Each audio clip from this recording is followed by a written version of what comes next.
AP వ్యాప్తంగా దేవాలయాల్లో YCP ప్రత్యేక పూజలు కొనసాగుతున్నాయి. దానికి సంబంధించిన బ్రేకింగ్ న్యూస్ ఇప్పుడు మనం చూస్తున్నాం. విజయవాడ లబ్బిపేటలోని వెంకటేశ్వర స్వామి ఆలయంలో ఎన్టీఆర్ జిల్లా వైసీపీ అధ్యక్షుడు దేవినేని అవినాష్ పూజలు నిర్వహించారు. టీటీడీ పవిత్రత చంద్రబాబు మంటగలిపారని పాపాల ప్రక్షాళన కోసం దేవాలయాల్లో పూజలకు జగన్ పిలుపునిచ్చారు. దాంతో జిల్లాలోని వెంకటేశ్వర స్వామి ఆలయాల్లో వైసీపీ నేతలు పూజలు చేస్తున్నారు.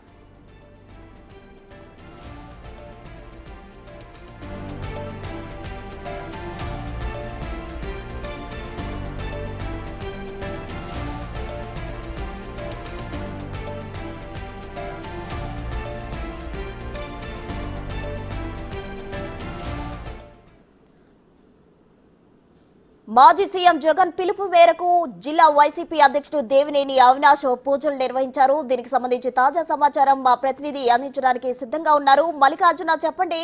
అయితే పూజలు నిర్వహిస్తున్నారు ఊళ్ళలో, అటు మాజీ మంత్రి రోజా కూడా పూజలు నిర్వహించారు. ఇక్కడ ఎన్టీఆర్ జిల్లాలో అయితే దేవినేని అవినాష్ పూజలు చేస్తున్నారు.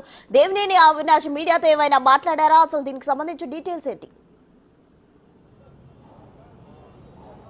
రాష్ట్ర వ్యాప్తంగా కూడా వైఎస్ఆర్సీపీ పార్టీ నేతలు ప్రజలతో కొంతమందితో కలిసి కూడా ఇక్కడ ఏదైతే వెంకటేశ్వర స్వామి టెంపుల్లోనూ అలాగే అన్ని దేవాలయాల్లోనూ అన్ని దేవాలయ గుళ్ళలో కూడా పూజలు అయితే ఉదయం నుంచి కొనసాగిస్తున్న పరిస్థితి కూడా కనిపిస్తూ ఉంది. ఏదైతే తిరుపతి లడ్డూకు సంబంధించిన ఇష్యూ ఏదైతే ఉందో ఆ ఇష్యూకు సంబంధించి ఈరోజు శనివారం రోజు కూడా రాష్ట్ర వ్యాప్తంగా పూజా కార్యక్రమాలకి వాళ్ళైతే పిలుపునివ్వడం జరిగింది. అందులో భాగంగా ఇక్కడ ఎన్టీఆర్ జిల్లాకి సంబంధించి ఎన్టీఆర్ జిల్లా అధ్యక్షుడు దేవినేని అవినాష్ అయితే ఈడ విజయవాడ లబ్బిపేటలో ఉన్న వెంకటేశ్వర స్వామి దేవాలయంలో అయితే ప్రత్యేక పూజలు చేయడం జరిగింది. అనంతరం కూడా ఆయన మీడియాతో మాట్లాడడం జరిగింది. ప్రధానంగా ఏదైతే ఉందో లడ్డూ ఇష్యూని రాజకీయంగా వాడుకోవాలని చెప్పి కూడా ఎన్డీఏ నేతలు భావిస్తున్నారంటూ కూడా ఆయన విమర్శలు అయితే చేయడం జరిగింది.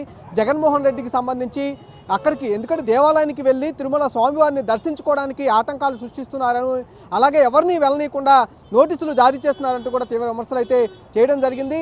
తన వాదం ఏదైతే మతం ఉందో ఆ మతం కూడా మానవతా మతం అంటూ కూడా ముఖ్యమంత్రి కాకపోయినా కూడా జగన్మోహన్ రెడ్డి చెప్పారంటూ కూడా విమర్శలు అయితే చేయడం జరిగింది. కావాలనే లడ్డూ విషయాన్ని రాజకీయంగా వీరు వాడుకుంటున్నారనే విషయాన్ని పదే పదే ఆయన అయితే ప్రెస్ మీట్లో వ్యాఖ్యానించడం జరిగింది. ఈ విధంగానే జిల్లా వ్యాప్తంగా కూడా అన్ని దేవాలయాల్లో అయితే వైసీపీ నేతలు కింద కార్యకర్త స్థాయి నుంచి జిల్లా అధ్యక్షుడి వరకు కూడా ప్రతి ఒక్క నేత కూడా పాల్గొన్న పరిస్థితి కూడా కనిపిస్తూ ఉంది. ప్రతి దేవాలయంలో ప్రత్యేక పూజలు అయితే కొనసాగిస్తున్న పరిస్థితి అయితే కనిపిస్తూ ఉంది. ప్రసూన, మల్లికార్జున, అయితే దేవినేని అవినాష్ అయితే ఎన్టీఆర్ జిల్లాలో చేస్తున్నారు. అటు మధురైలోని మీనాక్షి క్షేత్రంలో మాజీ మంత్రి రోజా కూడా పూజలు నిర్వహించారు.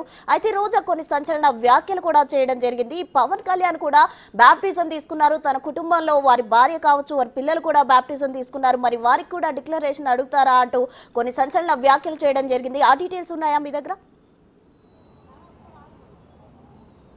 క్లియర్గా అంటే మొదటి నుంచి ఈ ఇష్యూ స్టార్ట్ అయిన దగ్గర నుంచి కూడా పవన్ కళ్యాణ్కి సంబంధించి కొన్ని విషయాలు వైసీపీ నేతలు తీవ్ర ఆరోపణలు అయితే చేస్తున్న పరిస్థితి కూడా కనిపిస్తూ ఉంది. పవన్ కళ్యాణ్ ఎందుకంటే భార్య ఆనా కూడా క్రిస్టియన్ కావటం, క్రిస్టియన్ని పెళ్లి చేసుకున్న తర్వాత పవన్ కళ్యాణ్ కూడా బాప్టిషన్ తీసుకున్నాడనే ఆరోపణలు అయితే పెద్ద ఎత్తున వినిపిస్తున్న పరిస్థితి కూడా కనిపిస్తా ఉంది. కానీ పవన్ కళ్యాణ్ పదే పదే మొదటి నుంచి చెప్తున్న విషయం కూడా చెప్తా ఉన్నారు. ఎందుకంటే తన భార్య క్రిస్టియన్ మతాన్ని అనుసరిస్తూ ఉంది, కానీ నేను హిందూ మతాన్ని అనుసరిస్తూ ఉన్నానంటూ కూడా పవన్ కళ్యాణ్ పదే పదే చెప్తూ కూడా వస్తూ ఉన్నారు. తన వారాహి వాహనం మీద కూడా ఇదే విషయాన్ని చాలాసార్లు ఇటు మీడియా ముఖంగా కానీ అలాగే బహిరంగ సభల విషయంలో కూడా పదే పదే చెప్తూ వచ్చి ఉన్నారు. అంతేకాకుండా ఈ ప్రభుత్వం ఏర్పాటైన తర్వాత వారాహి ప్రత్యేక మాలధారణ కూడా ధరించారు. తర్వాత మొన్న కూడా ఏదైతే సంబంధించి పశ్చాత్తాప దీక్షలు అంటూ కూడా 11 రోజులు చేస్తానంటూ కూడా ఇప్పటికే 4-5 రోజుల నుంచి ఆయన దీక్ష అయితే కొనసాగిస్తున్న పరిస్థితి కూడా కనిపిస్తూ ఉంది. కానీ వైసీపీ నేతలు అయితే ఈ పవన్ కళ్యాణ్కి సంబంధించి అయితే బాప్టిషన్ తీసుకున్నారనే ఆరోపణలు అయితే చేస్తున్న పరిస్థితి అయితే కనిపిస్తూ ఉంది. ప్రసూన, ఇంకోవైపు మాజీ డిప్యూటీ సీఎం నారాయణ స్వామి కూడా దీనికి సంబంధించి మాట్లాడడం జరిగింది. పవన్ కళ్యాణ్ అడిగే దమ్ము ఉందా అంటూ బీజేపీ నేతలను కూడా అడిగారు. దానికి సంబంధించి ఎవరైనా రియాక్ట్ అయ్యారా? ప్రస్తుతానికైతే ఎవరు ఈ వ్యాఖ్యల మీద అయితే రియాక్ట్ అయిన పరిస్థితి కూడా కనిపించట్లేదు. ఎందుకంటే ఉదయం నుంచి కూడా ఈ పూజలు అనేవి కొనసాగుతూ ఉన్నాయి. ప్రతి ఒక్క జిల్లాలో ముఖ్య నేతలు అందరూ కూడా తమ పూజల్ని కొనసాగిస్తూ ఉన్నారు. ఏదైతే రాష్ట్ర అధ్యక్షుడు జగన్మోహన్ రెడ్డి పిలుపు మేరకు ఇటు వైసీపీ నేతలు కార్యకర్తలతో కలిసి వెంకటేశ్వర స్వామి దేవాలయం, ఎందుకంటే శనివారం ప్రసిద్ధిగాంచింది వెంకటేశ్వర స్వామి దేవాలయంలో పూజలు అయితే కొనసాగిస్తూ ఉన్నారు. అక్కడ వెంకటేశ్వర స్వామి దేవాలయం ఉంటే లేకపోతే వేరే ఒక దేవాలయంలో కూడా వెళ్తున్న పరిస్థితి కూడా కనిపిస్తూ ఉంది. ఏదైతే రాజకీయంగా వాడుకుంటున్నారనే విషయాల్ని మేము స్వామివారికి తెలుపుతూ ఉన్నాము. ఆయన ఆశీస్సులు రాష్ట్ర అభివృద్ధిపై ఉండాలి. దానికి సంబంధించి ఏదైతే పాపాలు చేస్తూ ఉన్నారో ఆ పాపాలు చేసిన వ్యక్తులపైన ఆగ్రహం ఉండాలంటూ కూడా వ్యాఖ్యలు చేస్తున్న పరిస్థితి అయితే కనిపిస్తూ ఉంది. ప్రతి ఒక్క నేత కూడా ఇటు పవన్ కళ్యాణ్ ఏ అయితే పాపిటీషన్ తీసుకున్నారని విమర్శలు అయితే ఆరోపణలు అయితే చేస్తూ ఉన్నారో అదే విషయాన్ని ప్రతి ఒక్క నేత అయితే మీడియా ముఖంగా బహిరంగంగా ఆరోపణలు అయితే చేస్తున్న పరిస్థితి కూడా కనిపిస్తూ ఉంది. దీనిపై మొదటి నుంచి కూడా పవన్ కళ్యాణ్ దీనికి సంబంధించిన విషయాలన్నీ కూడా మొదటి నుంచి ఆయన చెప్పుకుంటూ వస్తూనే ఉన్నారు. తన భార్య మాత్రమే క్రిస్టియానిటీని